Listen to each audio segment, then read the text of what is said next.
All right, Patricia, can you start? Yes. Exceptions. You have already seen exceptions in previous code. They occur when something goes wrong due to incorrect code or input. When an exception occurs, the program immediately stops. The following code produces the zero division error exception by trying to divide 7 by 0. Okay. So we've talked about this a little bit, but if you get an error, it's going to tell you what type of error and generally what line it's on, so you can go fix your code. Any questions on that? Nope. Okay. So take a second, answer the question.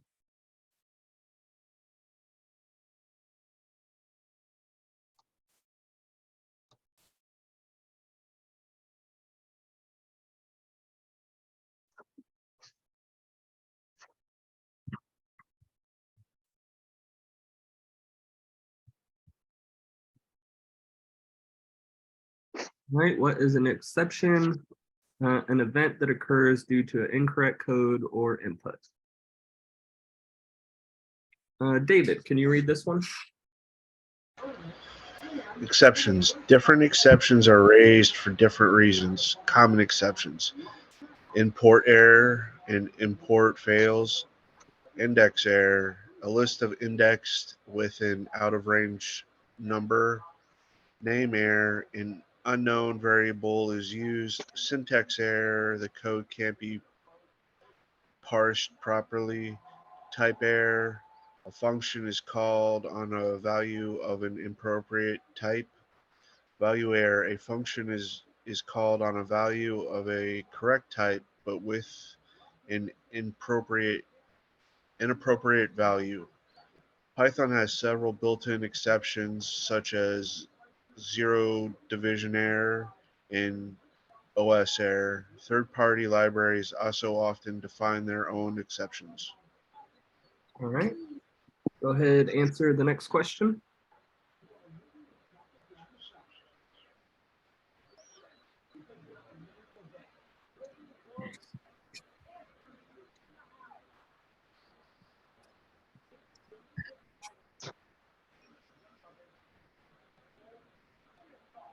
All right, which exception is raised by the code? A type error, because we've got a string plus an integer, and so that's going to be a type error.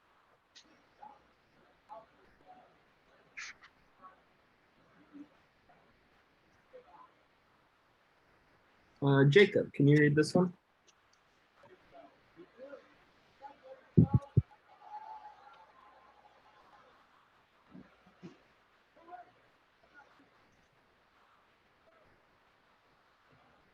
Exceptions and handling. Try to handle exceptions and to call code when an exception occurs. You can use a try/except statement. The try block contains code that might throw an exception. If that exception occurs, the code in the try block stops being executed and the code in the except block is run. If no error occurs, the code in the except block doesn't run, for example. In the code above, the except statement defines the type of exception to handle in our case, the zero division error. Yeah, so if you go ahead and put an except statement and it gets that type of error, it's going to, instead of executing this block of code, it's going to stop and then execute this block of code. And you don't necessarily have to put what type of error might occur. You can just put except and it's still going to execute. But the advantage to putting accept and then the type is so you can handle the different types and do different things based off the different errors that could occur, right? But for just like general stuff, if you don't know what the error might be that could occur, just so that instead of like crashing your whole system, because like with web-based stuff, if you get an error, you guys have seen it like crashes your whole thing, and on a live deployment it'll just say internal server error, which is good because then you can go to your logs, but generally you don't want users seeing internal server error, because then they're like, oh well, you screwed something up, like and so like instead if you just put like, okay, an error occurred, please go back and try again or something, well, let me not try again because then they'll do the same thing, but yeah, so it's good to put try and accept on the different pages that you build. So the downside to putting that is though that unless then you won't get the logs of what went wrong so you can debug it. So it's hit or miss. You can put it or don't, but definitely on things where you've noticed like errors occur or whatever, if they do a certain thing, like you can put a try and accept and then say, you know, okay, well, you used an incorrect input, or you wouldn't say input, you'd say like you typed a number that's out of range, or whatever the case may be that usually happens for the error. You would just let them know and then say like, go back and try again. So any questions on these? Nope. Okay, go ahead, answer the next question. Is zero division error? What is zero division error? When you try and divide something by 0, you can't divide something by 0, it gets an error. So Okay. yeah.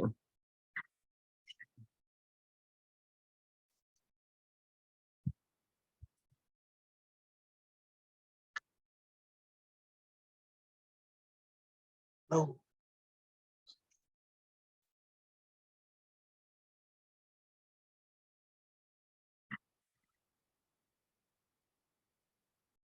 All right, what is the output of this code? So we've got variable 10 print divided by 2. So it's gonna divide it by 2 and then get 5.0. And then we've got this except it's not gonna have a 0 division error. So it's just gonna ignore this and then print finished. Roger, can you read this one?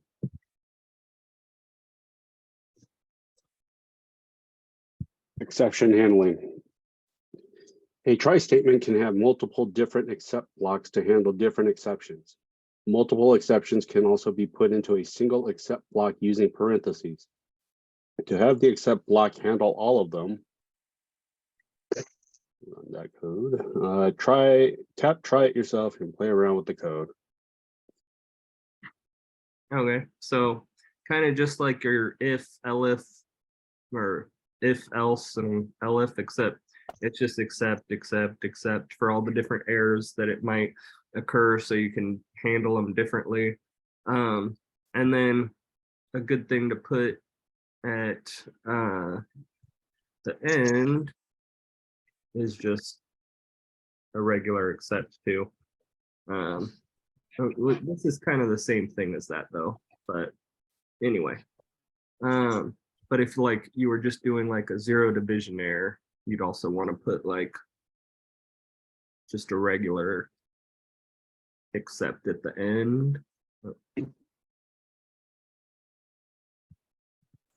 And then, yeah, so that it handles any errors you haven't thought of.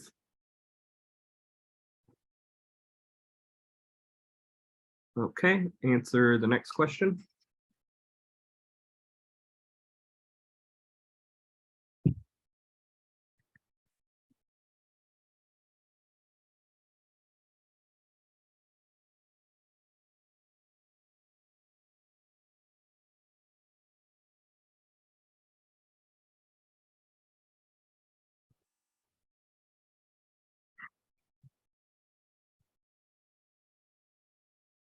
what's the output of this code? Okay, so we've got 42 divided by 0. So that's going to raise an error. And it's not going to be a value or type error. So it's going to come down to the 0 division error and just print divided by 0. Okay. Brian, can you read this one?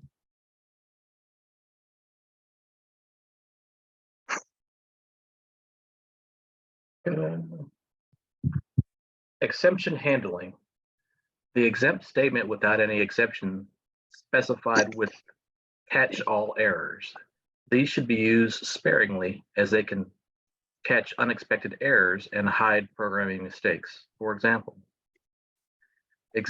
exception handling is particularly useful when dealing with user input.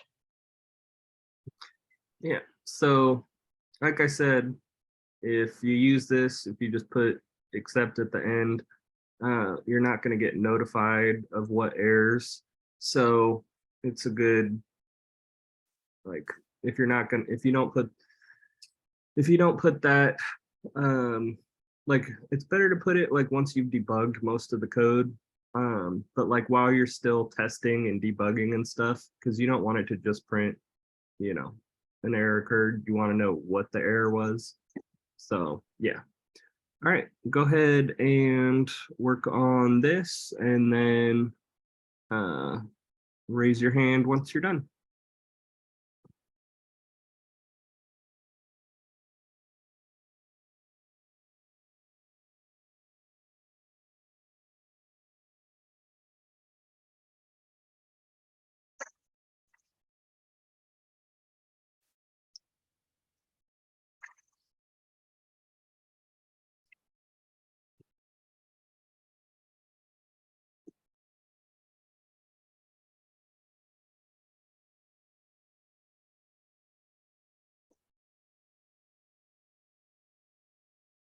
Too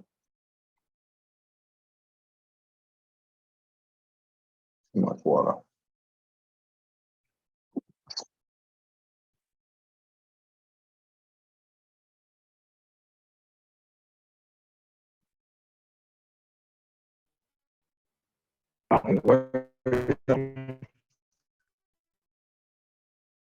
Oh, so someone's unmuted. Are you is someone asking a question?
All right, Tim, can you go ahead and do share screen and explain your answer?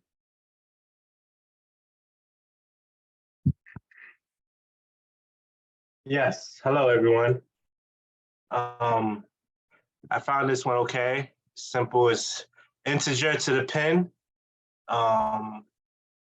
For I guess sample 4485, and then you do the print to the pin code is created, and then you got to print again to print. Please enter the number. Good. All right. So, anybody struggling with that one and still need help?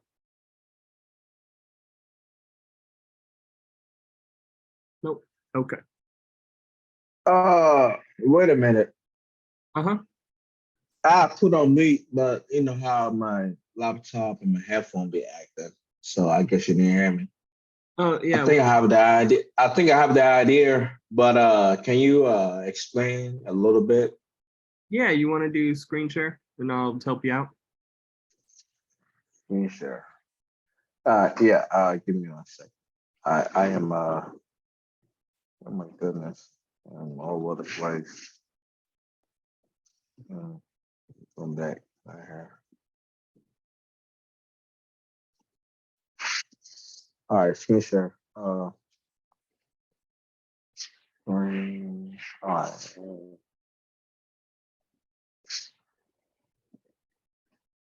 Okay. I mean, it looks like you did it right. No, but the problem is I'm trying to see the logic behind Oh, okay. Well, that's good then. what in a way it says the recall So it only wants function now. Okay, it only wants numbers, right? So when you try and convert letters into numbers by changing it to an integer, because integer means, you know, change it to a number, right?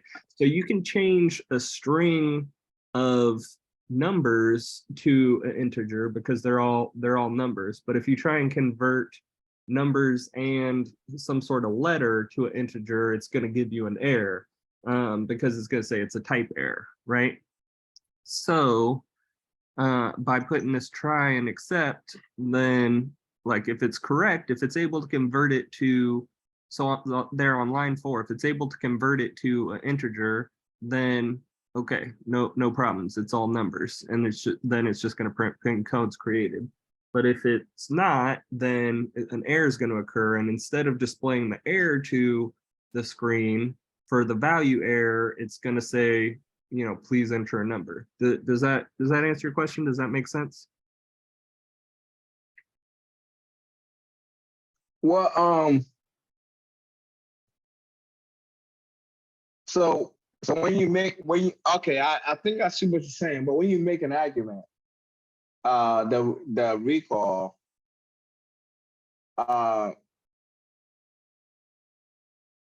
so if it's a text or anything other than a number, it's an error, correct? Right. If you're trying to convert it to an integer, to using that int function right there. If you're trying to convert it to an int and it's a number or character or something, it's going to give you an error. Here, I'll demonstrate it. Okay. Yeah, let me demonstrate it real quick. Hold on. Okay.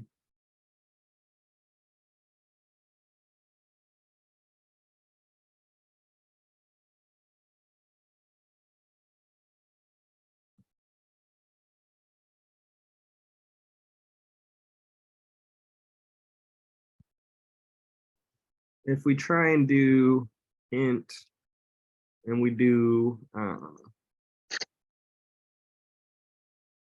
all right, so we got a bunch of numbers, but we've got a in there, right? Right. What would normally happen is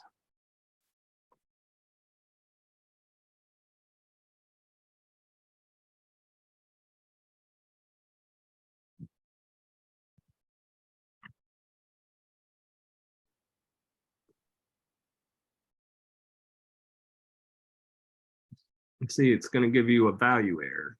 Invalid literal for int with base 10, and then it's telling you, exactly what the, where you had it. And then down here, it's going to tell you, which line it was on and which file it was in and everything that gave you the error, right? So it's going to raise a value error by trying to convert a letter to a number. But if we then we add a try statement and an accept statement,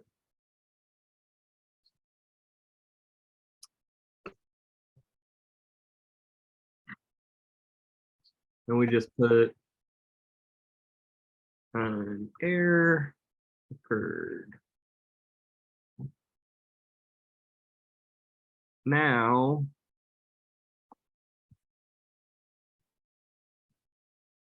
did I not save it? Oh, I didn't save it. Wait. Is that lined up right? Test.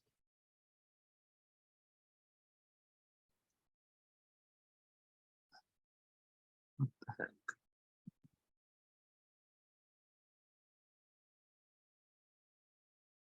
Oh, I copied the int and didn't just print an error occurred.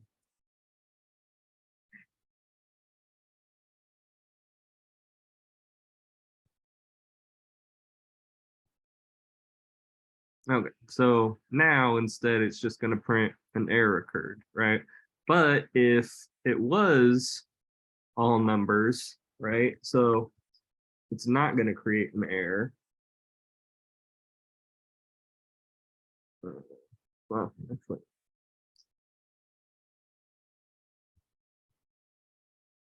so We have 3487. yeah, so if it's not creating an error, then we'll print it. And the reason I converted Okay. Okay. it to a string here was because you can only print strings to the screen. So like because all the HTML is a string, so you can't combine the strings with integers or whatever. But yeah, anyway, long story short, if it works, it prints. If it gets an error, it does an error. Does that answer your question? That's good. Great. Okay. All right. So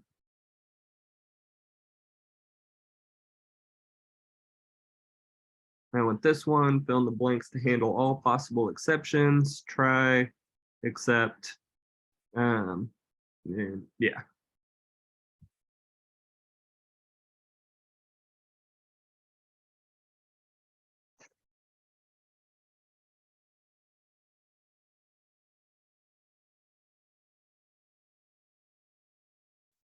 Okay, let's see, he hasn't.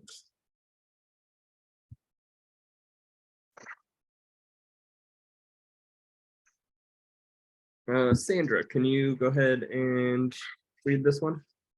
Finally, to ensure some code runs no matter what error occurs, you can use a finally statement. The finally statement is placed at the bottom of a try/except statement code within a Can final. you go back? Exception handling. For some reason, I had. I believe there was one more question after the exercise. Oh, we missed it? Yeah. Oh, okay. Well, let her finish reading and then we'll go back. Okay. Okay, the final statement is placed at the bottom of a try/except statement. Code within a finally statement always runs after execution of the code in the try and possibly in the except blocks. Example, run the code and see how it works. Yeah. So this one, if you get it's going to try that, and then it's going to try and divide 1 by 0 and gets an error. So this printed because it happened before the error occurred, right? And then we got the error, so it printed 0 division error. And then finally, because it's finally statement, it's just going to print. So even if we had like 1 divided by 2 and didn't get an error, then it's still going to print this finally statement no matter what. So yeah. All right. Okay, so now let's go back.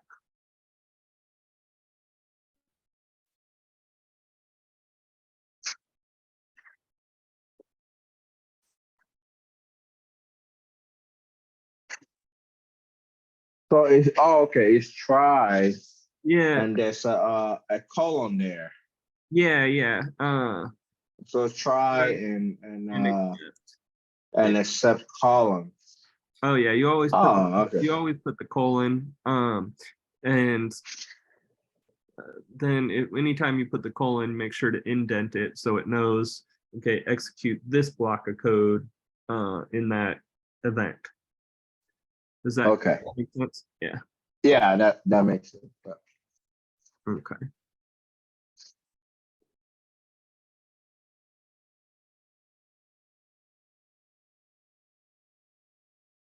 Oh, I didn't give you a chance, but oh well. What is the output of this code? Print 1, except 2. Well, there was no error printing 1.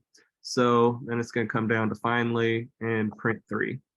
Hold on, before you go on. So when you use accept, you're really saying accept, like no to the 2. So that's why it's 1 and 3.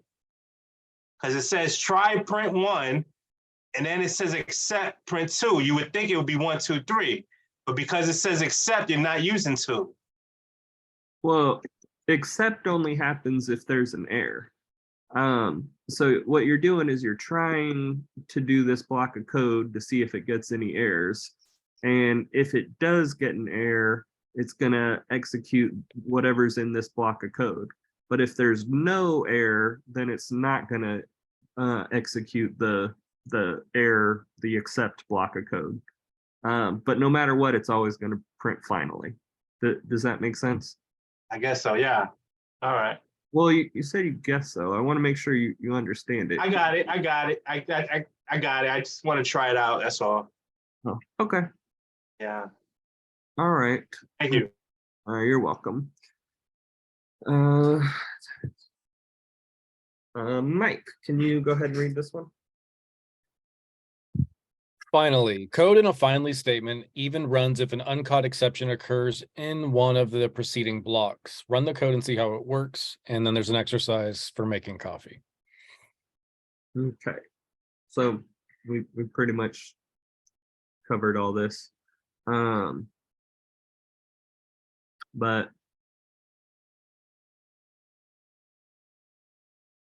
yeah. Any questions before we start the exercise? Okay, go ahead and start this and then raise your hand when you're done. Wait. I got a question on that. Try it yourself. Uh-huh. If you were to do print 10 divided by 10, you would get 1.0, but it's 10 divided by 0. So then it wouldn't execute the 10, the 10 divided by, hold on. Yeah, it would say this is executed last. Okay, so with this one, we never defined this variable, right? And so we're trying to call a variable that was never created, right? So it's, okay, so first it's going to print 1 because just printing 1 doesn't give you any error. And then it's going to do this, try to do divide by 10 by 0. Well, you can't divide anything by 0 without getting an error, so that creates a 0 division error.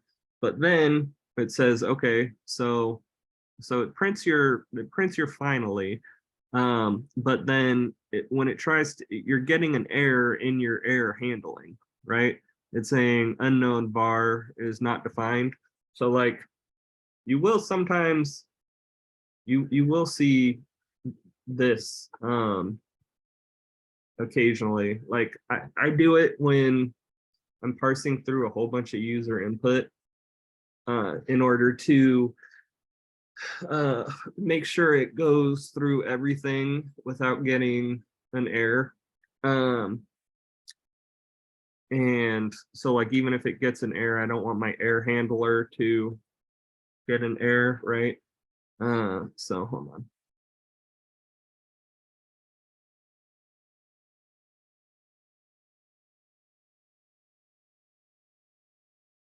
So like you can daisy chain them and have you know, error catching in your error catcher. So yeah. But anyway, but this occurred because it's just a totally separate error of like, it wouldn't have been an error if we did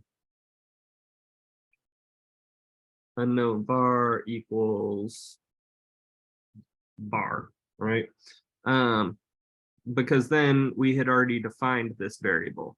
But if you try and call a variable that hasn't been defined, then it's like, what are you referencing? You're just typing gobbledygook. Right. And so, yeah. Does that answer your question? Yes. Is anybody else confused or anything? Some of y'all look like you're like trying to understand. If so, speak up. I'm happy to explain. Nope. Okay. Well, I was gonna say, Uh-huh. honestly, the reason why I've not been really tagging along with asking a lot of questions because, you know, I know down the road or soon, matter of fact, I'm gonna get to the point where I'm gonna get practical, and it's gonna be a lot of this question that may end up coming up down the road. In terms of actually practicality. Uh-huh. So for me, I mean, we passed JavaScript. We passed, we're still doing pathing, right? Mhm. And then we're gonna get to SQL and then C#, right? Right. And that is a lot of information right there. And, you know, lately I've been feeling burned out because I feel like, man, it's a lot to learn and there are lots of grasp in terms of really when it comes to practicality, right? So for me, although I'm asking questions as we go, I know when it comes down to really implementing this stuff, I know it's going to be a lot of learning in the process. But I just want to ask you, Mhm. I mean, we've been here, what, a couple of months now? We still got a whole lot, a couple of months to go. But Right. what I wanted to ask you is this. What do we need to be doing to make sure after we complete the rest of the training, like the SQL you mentioned and what was the other one? C#. What do we need to be doing to make sure that we really get a good grasp of this before the end of this course in October? It seems like we got a long way to go. But I'm over here struggling because it's like, you know, JavaScript is kicking my ass. Mhm. Python is kicking my ass too, because, you know, for me, it's taking a while for me to understand the concept. And Yeah. for what I know is that understanding the concepts is better than anything. You've been asking questions and whatnot. The concept is everything, right? Right. So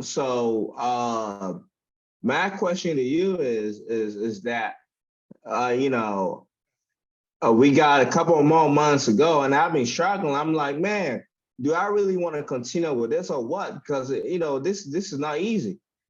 but my thing is that my thing is this, like will you say, or will you advise in terms of this process and say, hey, look, this definitely not easy, but if you stick with it, trying to understand certain things and work on the examples and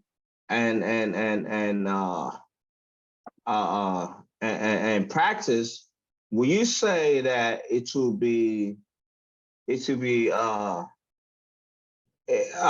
you say it will be it will be much more easier before or by October? Yeah, it'll definitely be easier by October if you stick to it. But it sounded like you've had a lot of questions in there, like what should you be doing to retain this and understand and everything. So for me, I can't talk for everybody else, but for me, I know that one, that in JavaScript, for me, is to really understand. Everybody learns different. For me to really understand the concept and really be practical about it, I need to be doing more exercise on that, right? When it comes to pathing, I need to be understanding the concept, and then too, be able to be more practical on it on my own time, right? So if what I'm trying to find out is that based on what you said, that once we finish the rest of the program, meaning the C# and the SQL, we're gonna start getting practical, right? But I just want to know that down the road, that I have the support that I need when it comes to asking questions on what I need to be doing to be successful in this. Yeah, I mean, I'll definitely, help y'all with questions when you're doing practical stuff, but you should also, like, that's why the second half of the hour, I put this out, I put this out back in the day, but then I didn't really reiterate. It's been a long time. You want us to make sure that we're working on the resume and is that about me? Well, the resume, but also the second hour is also to so we learn the stuff, and then you should be going through and trying it out yourself, like playing around with it, testing trying the different codes you learned. And then I'm there because y'all could do that in your free time, right? I'm there that second hour. So if you do go try and play around with it, and you're not understanding it, like maybe you thought you understood it, or maybe even when you were hearing it, you didn't understand, but you didn't want to ask a question or something. I don't know, whatever the case may be. Like I'm there that second hour, so y'all can be playing around with it, and then ask questions. And then also, then once you're done trying everything and you get a good understanding of the stuff we've learned for the day, you played around with it, you're content, then you should be going on to your resume project and working on that and tweaking that up, because that's also now important. But now the reason why I'm bringing this up now and asking this question is because I personally feel that I have a lot to catch up. That although I am understanding the concepts, I feel that it's going to take me a little bit more time to really get a grasp of it, right? So what I'm trying to ask you is that once we're done with the training, we're gonna have more time to really nail down what we can learn all this time till then.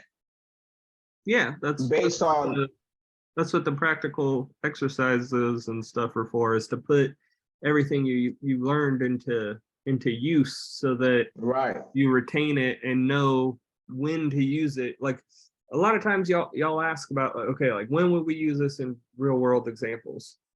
Well, you'll see that and I try and give you examples the best I can. Sometimes I can't think of them, but you'll see that when you are actually doing it. You know what I mean? Like you'll as long as you remember, you don't necessarily have to remember that, like you might not remember the syntax for try and accept and finally, right? But you Right. remember there's a way to catch errors, right? And Mm-hmm. so you can then go back and be like, okay, so hold on, what's the way to catch errors with Python? And then you go back and okay, you find out, oh, okay, you write try and accept, and then but you should be understand so that you're not having to learn the concept all over again. Like you Right. should be understanding it while we're going through the class. And if you don't, ask questions, stop. I mean, I have no problem. In fact, I encourage y'all to, ask a lot of questions, stop me, have me explain it more in depth, give examples, whatever, right? For me, I know personally, I got questions coming for you, but I'm just waiting till we get to the training. Like, we get over C# and secret, because for me, the best way I can describe what I'm doing is like, I'm learning JavaScript, learning Python, because, when we go to the class, yeah, we are, answering questions, and we doing some little projects on our own, which is less than 2 minutes. But for me, the way I learn is like, it's gonna take me a little bit more examples for me to really understand what is really going on. So it's gonna take me more time. So what I'm trying to find out is that, as I'm understanding JavaScript and Python, and as we go through the program, I know definitely I got more questions for you in places where, I have a block, I'm not understanding. I can figure out what the answer is. So I know definitely I got more questions for you down the road. Maybe not now or anytime, but I know I got it coming. Okay, but also as we're going, start asking more questions now. Like as we're going through the training, if you don't understand something, or you're not grasping the concept or whatever, like ask now too. Don't just wait until we're done with all the training, because then like if you're just sitting back and like watching and not really understanding, and not learning, like then we're just kind of wasting time. You know what I mean? Right. So, I mean, it's gonna take more time. Right. I understand. Yeah. yeah, so definitely start asking questions now, in addition to, when we do the practical exercises and stuff. Okay. All right. Well, Thank you. you're welcome. And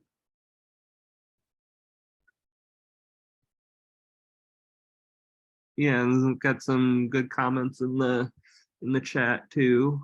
Yeah, I see some people making comments on there. Someone said, Google is my best friend. Somebody said, this person Yeah, said YouTube. Sandra said YouTube. yeah, Brian Google. And I know, what's his name? Kevin.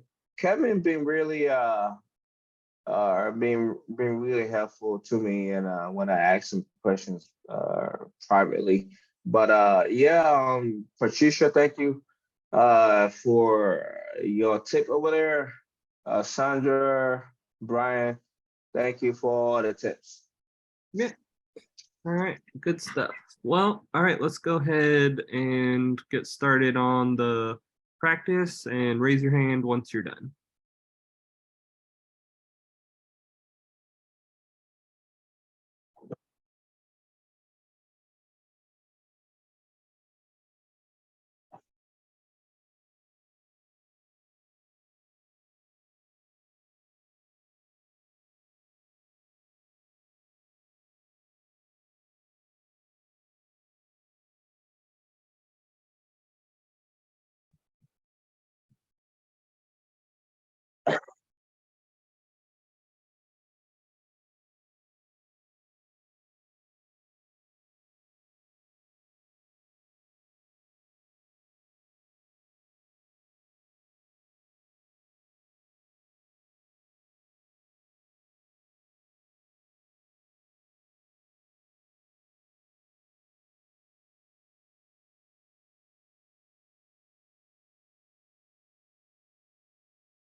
Hey, Brendan, I have a question.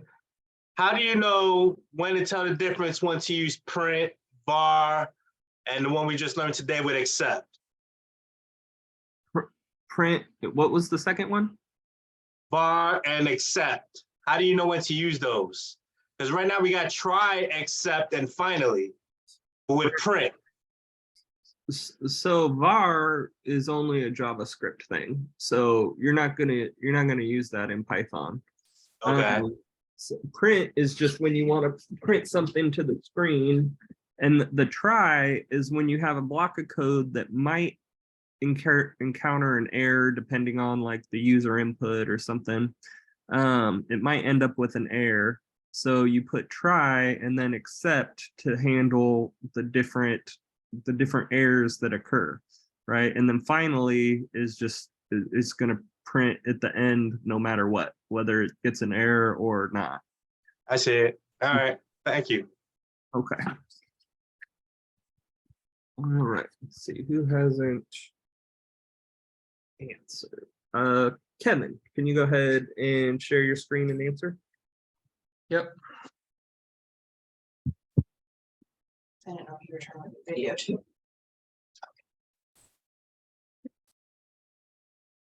All right, so first there's a list created with values. Then you convert the input to an integer and assign it to the variable choice.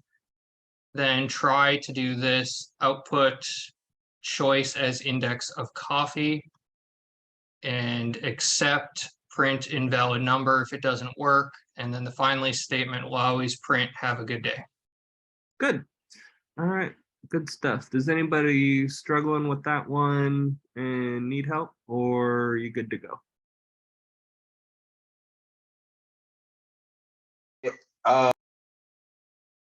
And I was having an issue that I don't know. I'm at playing coffee and I stopped right there. Oh, okay. Do you want to do screen share?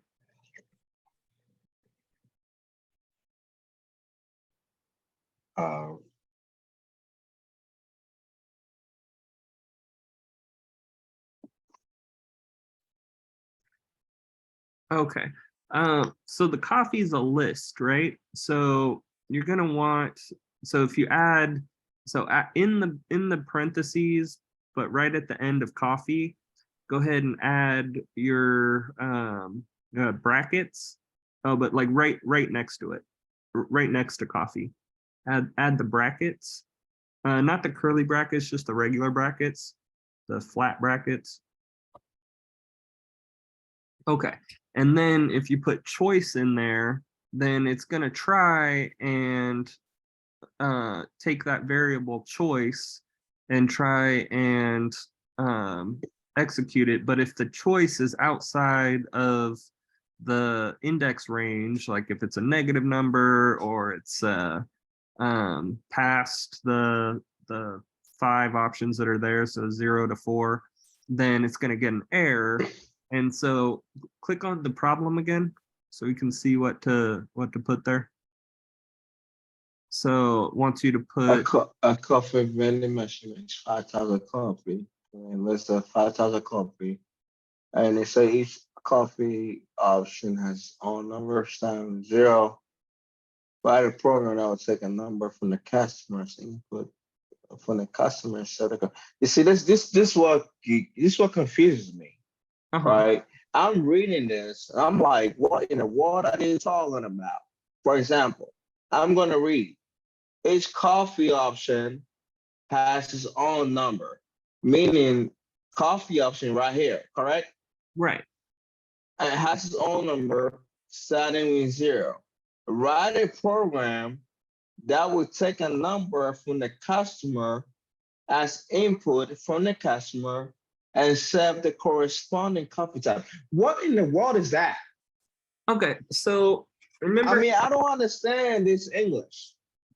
Okay, so remember with lists, you know how the lists, different item numbers start with 0, then it goes 1, 2, 3, so on and so forth, right? Yeah, right. I remember that. Yeah. So the coffee is in the brackets, which makes it a list, right? They're on line Yes. 1. All the different ones are in brackets. And so Yes. it's saying like, all right, you got your input right there on line 3, right? So like if somebody types, Line 3. Yeah. yeah. Mhm. So if somebody types like a 1, for example, right? Okay, it's gonna go 0, the cafe latte, and then 1, the cafe Americano, right? If you take that Mhm. list and then put choice in there on line 8, just like you've got there. So like it's gonna take whatever that number is and print it to that list, right? Or it's gonna enter it into the list and Mhm. pick from there, right? So that's what they're talking about. Like the customer walks up and says, "Give me a number 1." Okay, it's going to give you Cafe Americano because 0 is a latte and 1's Cafe Americano, right? 2 is espresso, 3 cappuccino, 4 is macchiato. So that's kind of what it's talking about right there. So each coffee option has its own number. So like we just described, starting with 0, write a program that will take the customer's number as input and serve the corresponding coffee type. And that's what you're doing there on line 8. You're saying, okay, from the list of coffee, go ahead and give me the number that is whatever number the user input, right? But if you get an error, so then it goes on, if the customer enters a number that is out of the accepted range, the program should output invalid number, regardless of coffee option result. The program should output. Right. So if so, they say 5 is out of our choice. Right. And Correct. so yeah, so it's gonna create an error because it's outside the list index range, right? So it's gonna have a index error. And so that's when the accept block of code is going to get executed. That's when it's going to start to be like, okay, well, there was an error. So what do we do? And what does it want you to do? It's if it says if there is an error, then print invalid number. So right here on line 11, we're going to print and then in quote, well, just you got to put it in quotes and then and with a capital I, then just put invalid number.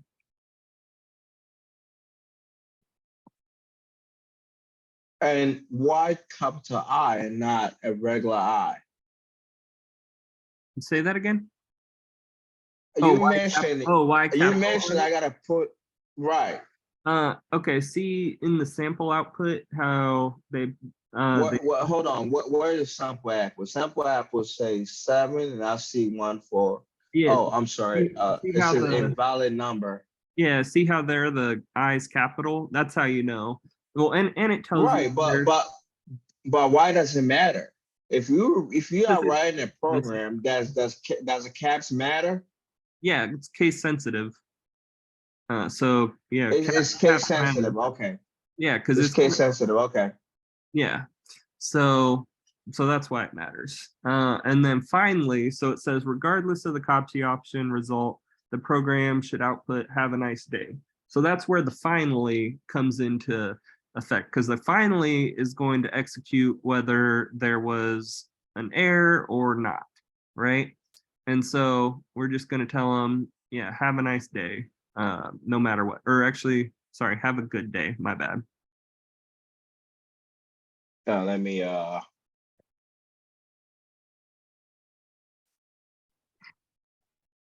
like that. Yeah.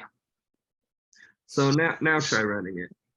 So back to 9 or 10, 9, 10, 11.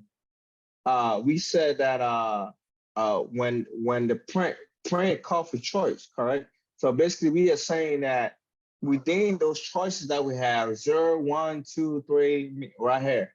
0, 1, 2, 3, 4. If the customer goes beyond that, beyond our choices, then we want to print invalid number. And then for the final, we say, have a good day. That have a good day, it means that it's saying that you are not inputting the right number. So have a good day. Well, Either, yes, basically.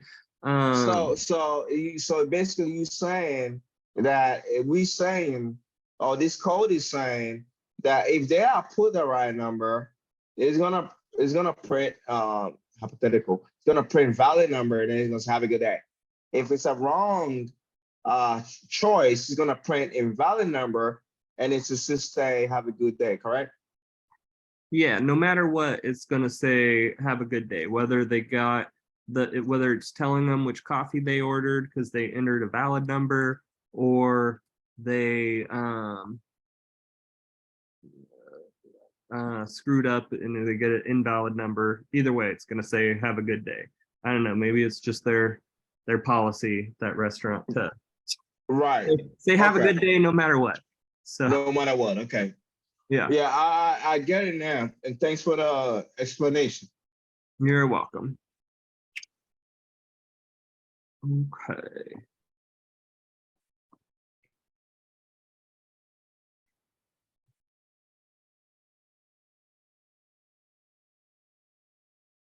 So moving on. Oh, let me do screen share.